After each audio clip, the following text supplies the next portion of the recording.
விஜய் என்ன செய்ய போறார் அப்படின்ற எதிர்பார்ப்பு இப்ப கடந்த சில நாட்களா விஜயோட அரசியல் வேகம், அதாவது அறிக்கை விதத்துல சொல்றேன், உடனடியா வருது. இதெல்லாம் எப்படி பாக்குறீங்க? அதாவது திரு விஜய் அவர்களை நோக்கி ஒட்டுமொத்த அரசியல் பார்வையும் சென்று கொண்டிருப்பதை நீங்களே இந்த உங்களோட கேள்வி மூலயமா உணர்றேன். நான் இன்னைக்கு entire focus of the Tamil Nadu politics is towards Vijay என்பது ஒரு மிகைப்படுத்தப்பட்ட சொல்லல்ல. ஆனால் த ஃபேக்ட் ரிமைன்ஸ்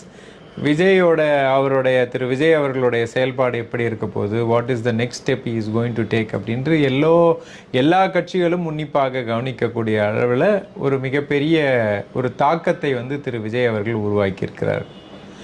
அதனால தான் இந்த ஒவ்வொரு பார்ட்டியோடைய ஆல்மோஸ்ட் இப்போ எல்லாருமே அவருடைய அந்த பாதை என்ன எப்படி